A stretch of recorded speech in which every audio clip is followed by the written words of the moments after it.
Hi, ಹೇಗಿದ್ದೀರೆಲ್ಲರೂ? ಚೆನ್ನಾಗಿದ್ದೀರಾ? ನಾವು ಚೆನ್ನಾಗಿದ್ದೇವೆ.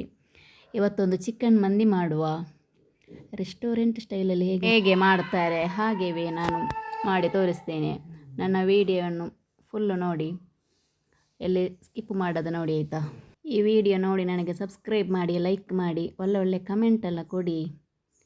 ಯಾರು ಲೈಕೇ ಮಾಡೋದಲ್ಲ, ಒಂದು ಲೈಕ್ ಆದರೂ ಮಾಡಿ ಆಯಿತಾ. ಮೊದಲು ಇವಾಗ 1 kg ಇದು ನಾವು ಮಂದಿ ಮಾಡೋದು. 1 kgಗೆ ಲೆಕ್ಕದಲ್ಲಿ 1 ನೀರುಳ್ಳಿ, 1 ಟೊಮೆಟೊ. ನಾನು 1.5 ನೀರುಳ್ಳಿಯನ್ನು ಇಲ್ಲಿ ಕೊಯ್ತೇನೆ. ಮತ್ತು 2 ಟೊಮೆಟೊ ಚಿಕ್ಕ ಚಿಕ್ಕ ತುಂಡು ಮಾಡಿ ಇಡಬೇಕು. ಮತ್ತು 1 ಕ್ಯಾಪ್ಸಿಕಮ್ ಮೆಣಸು, ಅದನ್ನು ಕೂಡ ಚಿಕ್ಕ ಚಿಕ್ಕ ತುಂಡು ಮಾಡಿದರೆ ಆಯಿತು. ಅದನ್ನೊಂದು ಇಡಿ ಹಾಕಿದರೆ ಆಯಿತು. 1 kgಗೆ 1 ಟೊಮೆಟೊ, 1 ನೀರುಳ್ಳಿ, ಗೊತ್ತಾಗ್ತದಲ್ವಾ.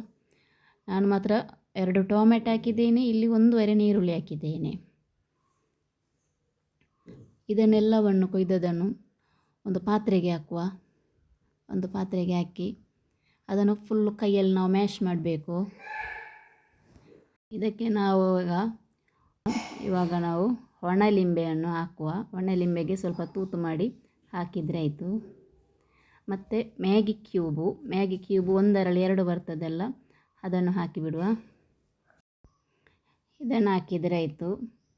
ಆಮೇಲೆ ಇದಕ್ಕೆ ಮತ್ತು ಕರಿಮೆಣಸಿನ ಹುಡಿ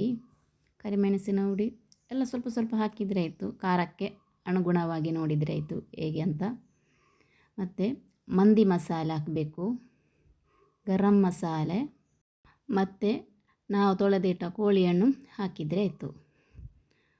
ಕೋಳಿಯೆಲ್ಲ ನಾನು ಲೆಗ್ ಪೀಸ್ ತಗೊಂಡದ್ದು. ಅದಕ್ಕೆ ಹೀಗೆ ನಾವು ಚಾಕಲ್ಲಿ ಹೀಗೆ ಒಂದು ಮಾಡಿದರೆ ಆಯಿತು. ಇದನ್ನೆಲ್ಲ ಹಾಕಿ ಮತ್ತು ಶುಂಠಿ ಬೆಳ್ಳುಳ್ಳಿ ಪೇಸ್ಟನ್ನು ಹಾಕಬೇಕು. 5 ರೂಪಾಯಿದೊಂದು ಪ್ಯಾಕ್ ನಾನು ಹಾಕಿದ್ದೇನೆ.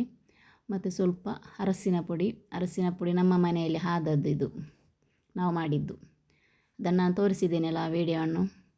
ಮತ್ತು ಸ್ವಲ್ಪ ಉಪ್ಪು, ರುಚಿಗೆ ತಕ್ಕಷ್ಟು ಉಪ್ಪು. ಇದನ್ನೆಲ್ಲವನ್ನು ನಾವು ಕೈಯಲ್ಲಿಗೆ ಮಾಡಿದರೆ ಆಯಿತು, ಮ್ಯಾಶ್ ಮಾಡಿದರೆ ಆಯಿತು. ಮತ್ತು ಕೋಳಿ ಮುಳುಗುವಷ್ಟು ತೆಂಗಿನ ಎಣ್ಣೆ ಹಾಕಬೇಕು. ತೆಂಗಿನ ಎಣ್ಣೆ ಆದರೆ, ಇಲ್ಲದ್ರೆ ಸನ್ಫ್ಲವರ್ ಎಣ್ಣೆ. ಅದನ್ನು ಒಂದು ಕಡೆಯಲ್ಲಿ ಒಂದು ಅರ್ಧ ಗಂಟೆ ಅದಕ್ಕೆ ಉಪ್ಪು ಎಳೆಯಬೇಕು ಕೋಳಿಗೆ. ಅರ್ಧ ಗಂಟೆ ಆದರೆ ಅದನ್ನೊಂದು ಕಡೆಯಲ್ಲಿ ಇಡಿ. ಮತ್ತೊಂದು ಕಡೆಯಲ್ಲಿ ಬಿರಿಯಾನಿ ಅಕ್ಕಿಯನ್ನು ನಾನಲ್ಲಿ ತೊಳೆದು ನೀರು ಹಾಕಿ ಇಟ್ಟಿದ್ದೇನೆ. ಅದೊಂದು ಅರ್ಧ ಗಂಟೆಯಲ್ಲಿ ಇಡಬೇಕು. ಮತ್ತೊಂದು ಕಡೆಯಲ್ಲಿ ಒಂದು ಸಲಾಡ್ ಮಾಡಲಿಕ್ಕೆ 2 ಟೊಮೆಟೊ, 1 ಕಾಯಿ ಮೆಣಸು, ಮತ್ತು 2 ನೀರುಳ್ಳಿ, ಮತ್ತು 2 ಮುಳ್ಳು ಸೌತೆ. ಇದನ್ನೆಲ್ಲವನ್ನು ಸಣ್ಣ ಸಣ್ಣ ತುಂಡು ಮಾಡಿ ಒಂದು ಡಬ್ಬಿಗೆ ಹಾಕಿದರೆ ಆಯಿತು. ಇದಕ್ಕೆ ಸ್ವಲ್ಪ ಉಪ್ಪನ್ನು ಹಾಕಬೇಕು. ಉಪ್ಪನ್ನು ಹಾಕಿ ಅದೊಂದು ಕಡೆಯಲ್ಲಿ ಇರಲಿ. ಮತ್ತು ನಾವು ಇಲ್ಲಿ ನೀರಿಟ್ಟಿದ್ದೇವೆ ಅಕ್ಕಿಯನ್ನು ಬೇಯಿಸಲಿಕ್ಕೆ. ಅದಕ್ಕೆ ಗರಂ ಮಸಾಲೆ, ಪಲಾವ್ ಎಲೆ, ಮತ್ತು ಕರಿಮೆಣಸು, ಸ್ವಲ್ಪ ಉಪ್ಪು, ಮತ್ತು ಸ್ವಲ್ಪ ತೆಂಗಿನ ಎಣ್ಣೆ, ಮತ್ತು ಲಿಂಬೆಯನ್ನು 4 ತುಂಡು. ಅದರಲ್ಲಿ ಒಳ್ಳೆ ಕುದಿ ಬರಬೇಕು. ಕುದಿ ಬಂದ ಮೇಲೆ ಅಕ್ಕಿ ಹಾಕೋದು. ಮತ್ತೊಂದು ಕಡೆಯಲ್ಲಿ ಆವಾಗ ನಾವು ಕೋಳಿ ಇಟ್ಟದನ್ನು ಇಲ್ಲಿ ಬೇಯಿಸಬೇಕು. ಅರ್ಧ ಗಂಟೆ ಉಪ್ಪು ಎರಿಲಿಕ್ಕೆ ಇಟ್ಟಿದ್ದೇವಲ್ವ, ಆ ಕೋಳಿಯನ್ನು ಇಲ್ಲಿ ಬೇಯಿಸ್ತಾ ಇದ್ದೇನೆ. ನಾನು ಈ ಪಾತ್ರೆಗೆ ಹಾಕ್ತಾ ಇದ್ದೇನೆ. ಚಿಕ್ಕ ಪಾತ್ರೆಯಲ್ಲಿ ಆಗೋದಿಲ್ಲ, ಅದಕ್ಕೋಸ್ಕರ ದೊಡ್ಡ ಪಾತ್ರೆಯಲ್ಲಿ ನಾನು ಹಾಕ್ತಾ ಇದ್ದೇನೆ. ಅದಕ್ಕೆ ನಮಗೆ ಸೌಟ್ ಹಾಕಲಿಕ್ಕೆ ಆಗೋದಿಲ್ಲ, ಅದಕ್ಕೋಸ್ಕರ ದೊಡ್ಡ ಪಾತ್ರೆಗೆ ಹಾಕಿದ್ದು. ಇದನ್ನು ಇಲ್ಲಿ ಬೇಯಿಸಿದರೆ ಆಯಿತು ಕೋಳಿಯನ್ನು.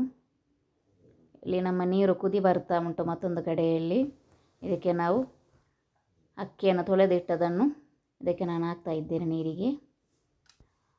ಈ ಅಕ್ಕಿಯನ್ನು ಇದಕ್ಕೆಲ್ಲ ಹಾಕಿ ಮುಚ್ಚಳ ಮುಚ್ಚಿ ಇದು ಒಳ್ಳೆ ಬೇಯಲಿಕ್ಕೆ ಬಿಟ್ಟರೆ ಆಯಿತು. ಮತ್ತೊಂದು ಕಡೆಯಲ್ಲಿ ಇಲ್ಲಿ ಕೋಳಿ ಬೇಯ್ತಾ ಉಂಟು. ಕೋಳಿ ಬೆಂದಿದೆ. ಅದನ್ನೊಂದು ಕಡೆಯಲ್ಲಿ ಇಡುವ ನಾವು. ಇನ್ನೊಂದು ಕಡೆಯಲ್ಲಿ ಅದಕ್ಕೆ ಒಂದು ಟೊಮೆಟೊ ಇದು ನೀರು ಮಾಡಲಿಕ್ಕೆ ಉಂಟು ಮಂದಿಗೆ.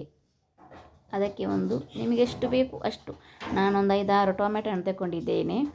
ಅದಕ್ಕೆ ಒಂದು ಬೆಳ್ಳುಳ್ಳಿಯಲ್ಲಿ 4 ಎಸಳು ತಗೊಂಡದ್ದು, ಮತ್ತು 1 ಕಾಯಿ ಮೆಣಸು ಖಾರಕ್ಕೆ ನೋಡಿ, ಮತ್ತು ಸ್ವಲ್ಪ ಉಪ್ಪು.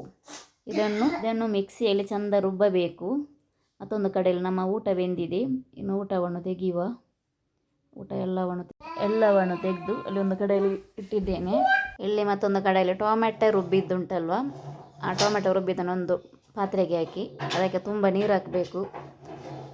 ತುಂಬ ತೆಳು ಮಾಡಬೇಕು ಅದನ್ನು. ತೆಳು ಮಾಡಿ ಅದಕ್ಕೆ ಸ್ವಲ್ಪ ಉಪ್ಪು ಹಾಕಬೇಕು, ಮತ್ತು ಸ್ವಲ್ಪ ಕೊತ್ತಂಬರಿ ಸೊಪ್ಪನ್ನು ಹಾಕಬೇಕು, ಮತ್ತು ಸ್ವಲ್ಪ ಲಿಂಬೆ ನೀರು, ಒಂದು ಲಿಂಬೆ, ಅರ್ಧ ಲಿಂಬೆ ಸಾಕು, ಅರ್ಧ ಲಿಂಬೆಯನ್ನು ಹಾಕಿದರೆ ಆಯಿತು. ಇಲ್ಲಿ ನಮ್ಮ ಟೊಮೆಟೊ ನೀರು ರೆಡಿ ಆಯಿತು. ಇಲ್ಲಿ ನಮ್ಮ ಕೋಳಿ ಬೆಂದಿದೆ. ಇನ್ನು ಕೋಳಿಯನ್ನು ನಾವು ತೆಗೆದು ತವಾ ಫ್ರೈ ಮಾಡಬೇಕು.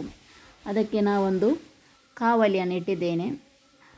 ಅದಕ್ಕೆ ನಾವು ಕೋಳಿಯಲ್ಲಿ ಬೆಂದ ಎಣ್ಣೆ ಉಂಟಲ್ವ, ಎಣ್ಣೆ ಜಾಸ್ತಿ ಇದ್ದರೆ ಮಾತ್ರ ಅದೇ ಎಣ್ಣೆಯನ್ನು ಹಾಕಿ ಕಾವಲಿಗೆ, ಇಲ್ಲದ್ರೆ ಬೇರೆವೇ ಎಣ್ಣೆಯನ್ನು ಹಾಕಿ, ಎಣ್ಣೆ ಸ್ವಲ್ಪ ಸಾಕು, ಕಾವಲಿಗೆ ಸ್ವಲ್ಪ ಎಣ್ಣೆ ಹಾಕಿ ಹಾಗೆ ಕೋಳಿಯನ್ನು ತವಾ ಫ್ರೈ ಮಾಡಿದರೆ ಆಯಿತು.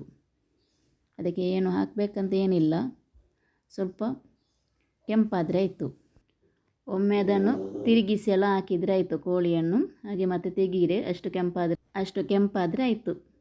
ಮತ್ತು ನಾವಿದನ್ನು ನೋಡಿ, ನಮ್ಮ ಮಸಾಲೆ ಎಷ್ಟು ಆಗಿದೆ ಅಂತ. ಇಷ್ಟು ಆಗ್ತದೆ ನಮ್ಮ 1.5 ನೀರುಳ್ಳಿ 2 ಟೊಮೆಟೊದಲ್ಲಿ ನೋಡಿ. ಇದನ್ನು ನಾವು ಮಸಾಲೆಯನ್ನು ಸ್ವಲ್ಪ ತೆಗಿಬೇಕು. ಅದಕ್ಕೆ ನಮ್ಮ ಊಟ ಹಾಕಿ, ಆ ಊಟಕ್ಕೆ ಅದರ ಮೇಲೆ ಪುನಃ ನಾವು ಆ ಮಸಾಲೆಯನ್ನು ಹಾಕಬೇಕು. ಪುನಃ ನಾವು ಊಟ ಉಂಟು, ಆ ಊಟವನ್ನು ನಾನು ಹಾಕ್ತೇನೆ. ಊಟ ಪುನಃ ಹಾಕಿ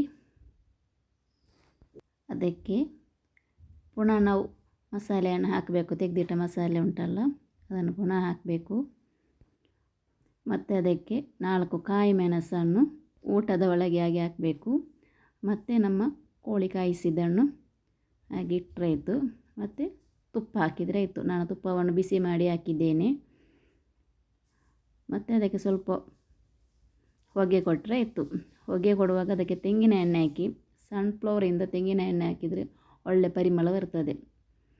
ಮತ್ತೊಂದು ಕಡೆಯಲ್ಲಿ ನಾನು ಇಲ್ಲಿ ಸಲಾಡ್ ಮಾಡಿದ್ದೆ. ಅದಕ್ಕೆ ಇನ್ನು ಮೊಸರು ಹಾಕ್ತೇನೆ. ಮೊಸರು ಹಾಕಿ ಇಲ್ಲಿ ನಮ್ಮ ಸಲಾಡ್ ರೆಡಿ ಆಯಿತು. ಮತ್ತು ನಾವು ಊಟ ಹೇಗೆ ಆಗಿದ್ದೇವೆ ಅಂತ ಹೇಳಿ ನೋಡುವ. ಅದರ ಹೊಗೆ ಹೋಗಲಿಲ್ಲ, ನೋಡುವ ಇವಾಗ. ನೋಡಿ ಸರಿಯಾಗಿದೆ ಇವಾಗ ನಮ್ಮ ಮಂದಿ ರೆಡಿ ಆಯಿತು. ಚಿಕನ್ ಮಂದಿ.